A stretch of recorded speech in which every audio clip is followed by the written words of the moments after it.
Moele met Pelt, welkom. En weer hand voor u als gast in ons programmaatje.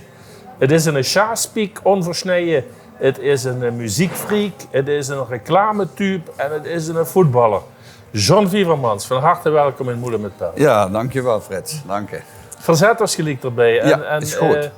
Van dus van alles te vertellen. Wat wil ze drinken? Laat ik dat maar drinken wat we met de bokken hebben dronken, met het kwissen en dat is een leffe blond. Leffe blond, hand voor Aloes. Ja. Moele met Pelt.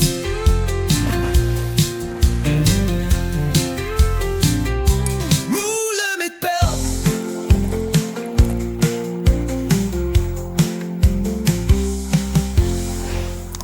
John Wievermans, fijn dat ze met me wilt skallen. Van harte welkom nogmaals. Daar is een gans hoop te vertellen, maar het is ooit ergens begonnen. We stonden het weesje van John. Geboren ben ik zo wie de Mietse, hij was op de buurt in de Vroedvrouwenschool. Ah, vertel de geburen even, waar in het echt, hè? Waar in het echt, Sjaasberg. Ja, door had het weesje gestaan, ja, inderdaad, in de Lichtenbergerstraat 39, tegenwoordig heet dat de Baronstraat. En daar had ik gewoond met de papa en man tot 58. En toen had ze een woning kunnen krijgen in de Limburgerstraat. Dus toen had we de enorme stap moeten nemen naar Heerlen. Ja, oké. Maar ja, goed, missionarissen moeten wel drukkere stappen ondernemen. Ja, zeker. Dan ga ik maar door op die manier. De Bestliegerschool had ze dus gevolgd in Heerlen, Meesenbroek, van Sjaasbergerveld. Ja, Meesbroek, om precies te zien in de Verzuurstraat. En dat was de broederschool. Sommigen jullie weten dat gaan niet, maar dat was ook een broederschool. En dat was de PS10. En daar ben ik heen gegaan. Ja. En Dat was min of meer ook een soort filiaal van de broederschool op de Muilenberg. ja, die komen ook met het brummertje komen die van de Muilenberg naar school, dat klopt. Ja. En dan maar hopen dat die pijen tussen die motors in gingen zitten natuurlijk. Ja, dat hoop te zien, maar we hoopten precies andersom natuurlijk. Dat is, ik noem het wel een echte Sjaaspeak, maar dat is dus inderdaad, nu al werd dat ontkracht door het feit dat ze ook in Helaas gewoon. Maar de is ook een ganse tijd echt goed geweest. Hè? En dat kwam omdat... Ja, dat kwam, want mijn pap werkte op de 2 op de koel. En de was opzichter. En wie de beroemde redenvoering van de uil was, ook weer heen heel in de Schouwburg. Ja, toen moeten die zich in zingen de oren krabben van, dat zit toch gans te gebeuren. En toen had een omschoening gedaan. En is uiteindelijk door ingenieurweg en waterbekunde geworden. En om werk te vingen.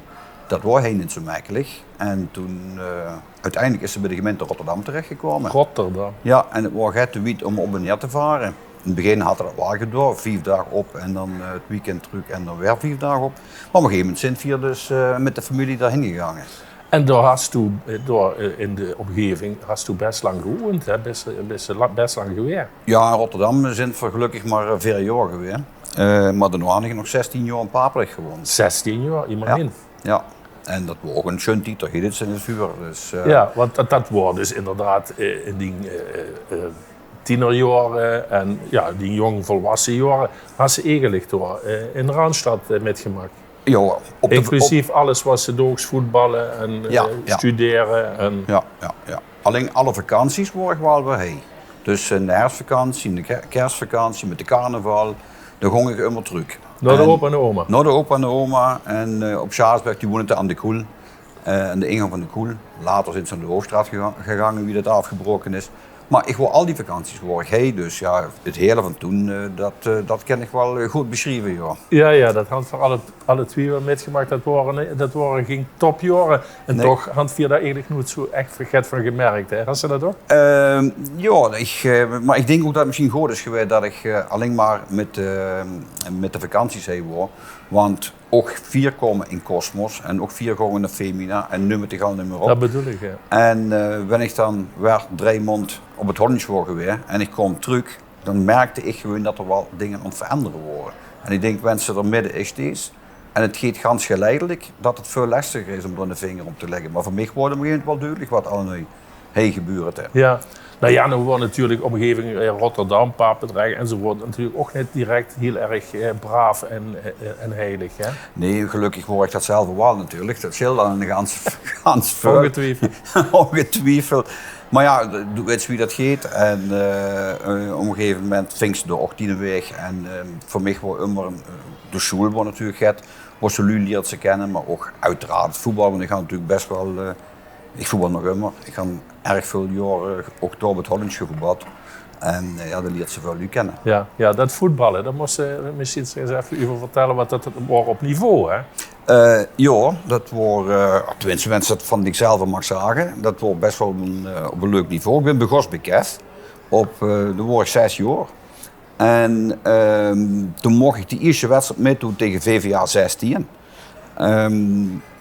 Ik vergeet het nooit meer, op 3 minuten kreeg ik een bal vol in die truit. En daar loog er jong erop genet, mijn pap te komen kijken. En dan zag wie ze mij weer een beetje opgeschraveld houden. En toen kwam op een gegeven moment 5 minuten later, kreeg ik weer een bal, vol in die truit. Daar hou ik nog een bloot naast. En toen dacht Johnny, het is schot geweest, huur op met de zeek. En ik wil het veld doorrennen. Dan zei mijn pap, maar dat gaat niet gebeuren. Toen had me de oren van de kop afgezeurd zitten. Al die tijd doen we het voetballen. En nu blies ze ook door. Dus ja, toen had hij mijn carrière wel gered. Bij KEF ging het best wel crescendo. Ik voetbalde in principe helemaal met oudere jongen. Ik hou de leeftijd op een gegeven moment nog van de C. Ik voetbalde toch met de D met. De liefst van de D. Ik voetbalde met de C met en nog met de B. Ja. En ja, op het moment dat we gingen verhuizen, toen had ik natuurlijk geen verein daar in het Rotterdamse. En toen hadden we schoolvakantie, herfstvakantie. We hadden voetbaltoernooi. En de dagen viel met de school aan met. En toen kwam een maand naar me toe.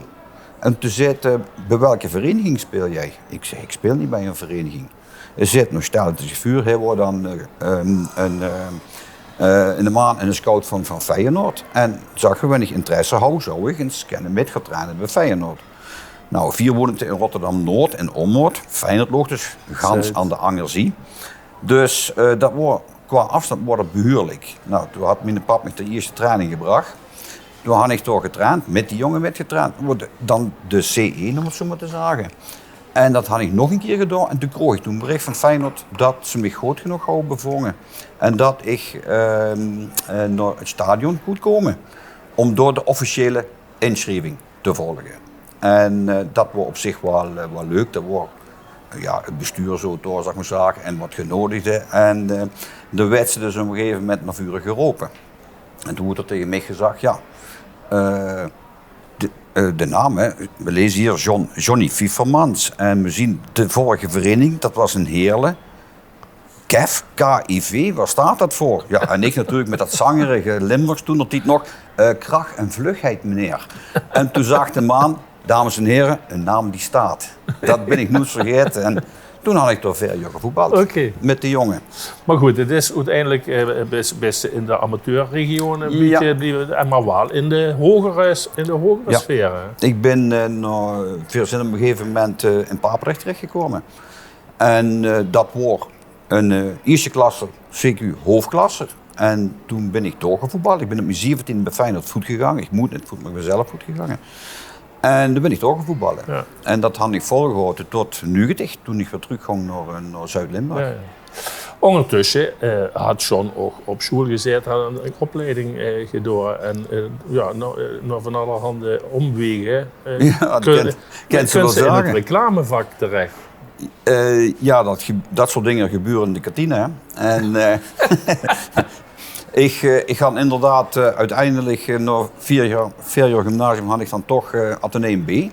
Een opleiding gedaan en daarna voor een aantal dingen uitgeloot. Ook wel eens dingen gedaan. Ja, fysiotherapie met goed gevolg, maar dat worden we ook niet. En toen was ik op een gegeven moment aan het werken bij de RVS. De verzekeringsmaatschappij in Rotterdam, want ze was aan het Rijk van Stelen. En toen hebben we gevoetbald en de sponsor van ons amateurverein, de vriend op een gegeven moment mij van, wil je niet bij mij komen werken, John? Ik zat als vrachtwagenchauffeur zeker, want ik hou inderdaad ook nog alle rijbewijzen gehad. Hij zei, nee, je zit daarvoor bij mij langs de weg. En als vertegenwoordiger, een soort vertegenwoordiger. Ik zeg, heb je al eens gezien hoe ik erbij sta? Ik hou een alpino padje op, ik hou geitenwolle sokken, sandalen, lange renjas. En hij zei, nee, jij kan mensen overtuigen, daar ben ik heilig van overtuigd. Ja, en zo ben ik er eerlijk in begonnen. nooit heb voor geleerd. Ik ga me alles zelf aanmoduleren. En dat had me op een gegeven moment eigenlijk door dat werken ben ik weer teruggekomen in Zuid-Limburg. Ja, want misschien moet je even uitleggen nog wat het precies inhield. Die reclame is natuurlijk breed. Ja, op die manier. Ja, goed. In het begin, nu zouden ze zeggen dat ik een on-site communication specialist zou zien. Aha. Dus een mens wat naar de locaties gaat en kijkt wie je door de boodschap eigenlijk kan uitbrengen. Of dat nu van een projectontwikkelaar is, of dat het de Q-Park garage is. Want die had ik ook die is gedaan nog in de Schouwburgplein. Maar dan had je het over uitingen in de openbare... In de openbare ruimte. Dus het Ja. had niets met advertenties of zo te maken. Het is, er werd op een gegeven moment, wanneer er een projectontwikkeling is, er werd over nagedacht wie gunt van dat onder de lu brengen. Nou, dat kent ze natuurlijk onder de lu brengen middels brochures, met het folders, Huutse dagen, het gans eenvoudig. Je werd kapot gebombardeerd met social media. Maar wat ook wichtig is dat op de locatie zelf, waar het gaat gebeuren, dat ze dat ook eens vertellen aan de lu.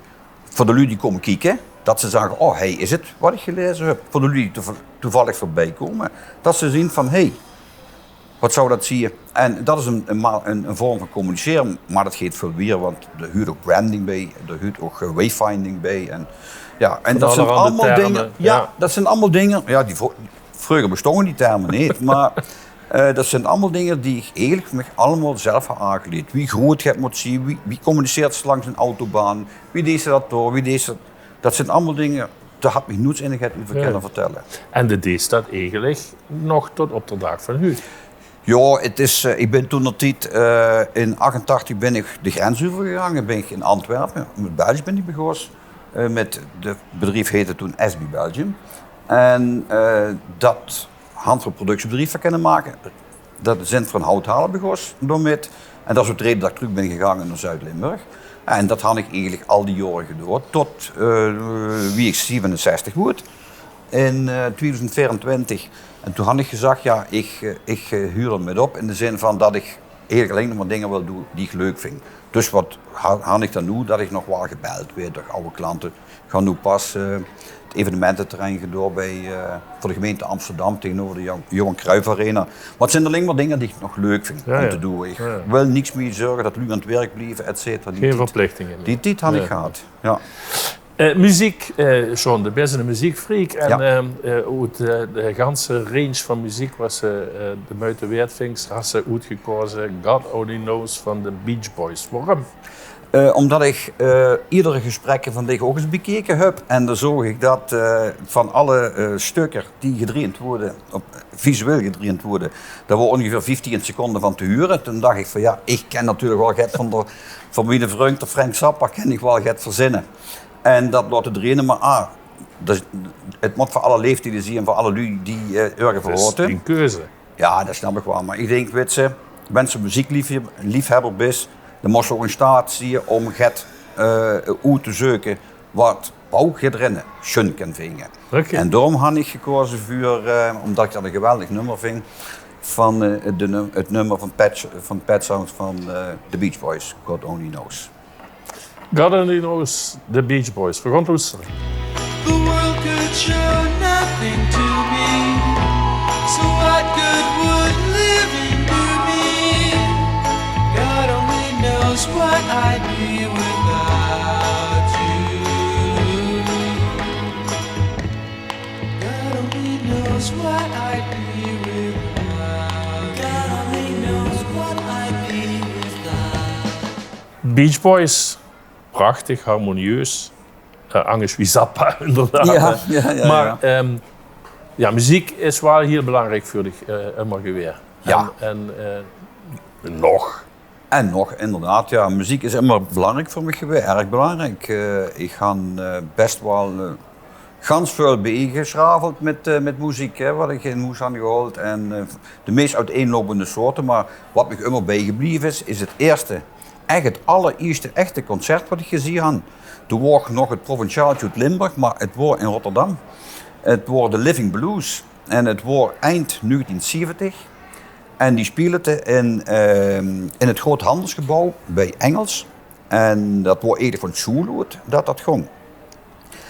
En ik heb in mijn ganse leven nog nooit zo'n grote boksen gezien. Dat was voor mij ongekend. En ik weet dat ze zijn gaan spelen. Toen had ik de moel gans open gehad. En die had ik tot het einde niet meer touw gekregen. Dat was enerzijds voor het enorme kabaal wat in de oren kwam. Want anderzijds ik compleet verbaasd worden. Dat heb ik nog nooit metgemaakt. En Helden van die tijd, hè? Living Blues. En dan houdt ze nog... Super Sister, hè? Super Sister was geweldig. En sommige dingen vormen ik ook. Hè? Want van de Living Blues, dat was een mondharmonica-man, Joel Legrand. Dat vond ik fantastisch. En ja, dat zijn dingen die neemt ze allemaal in die bagage met. En zo bouwt ze op een gegeven moment op. En dan geeft ze ook allemaal nieuwere muziek zoeken. En zo ben ik mijn ganse leven geweest. Veel naar concerten geweest, veel naar festivals geweest. Met matrassen op de rug, egal wat, maar vergongen. Ja. En van soft machine tot inderdaad tot folkrock. En ja, geweldig. Wat is het dan voor een geweldig en gunstig toeval dat ze weg via die voetbalpassie uiteindelijk bij RGONS en de fusieclub VV Schaasberg in aanraking kunt met een popfestivalletje wat door in de week kunt spelen? Ja, dat is het werd wel eens genoemd, dat festivalletje. Ja, dat klopt, in het Pinkpokdorp. En dat wordt inderdaad heel leuk. Wie de fusie kwam van, van ONS en Kolonie en de VV Schaasberg. Ja, de zaten 4 als nieuw bestuur bij. En Jan Kikker was in de maand van Kolonia. En Jan deed ook eigenlijk voor Pinkpop allerlei zaken. Met name ook voor de campings en voor de verein. En de vroeg me toen of ik dat niet leuk zou vinden om dat samen met hem te doen. Ja, ik vond dat sowieso leuk, omdat ik een festival leuk vond. En ik vond het ook wel grappig dat ze op die manier makkelijker zich over treinkoets bewegen, omdat ze ook verschillende taken aan het uitvoeren was. Nou, in die eerste jaren wordt met name de campings en het faciliteren van de ondernemers erop, dat worden taken wat Jan houdt en ik word dan zijn assistent. En dan houden we een scootertje en dan knoepen we van camping A, B, C, nog eventjes D, voor dat later glamping wordt. Ik vond het heerlijk en dan komt ze op het hoofdterrein, zou ik maar zeggen, backstage. En ja, de koets ook in principe, want mensen het goed deze, mensen de campinggist faciliteren. Op het moment dat de camping open gaat, dan had ze eigenlijk het mietsenwerk al gedaan. Best wel stand-by voor het geval dat er het verkeerd gaat.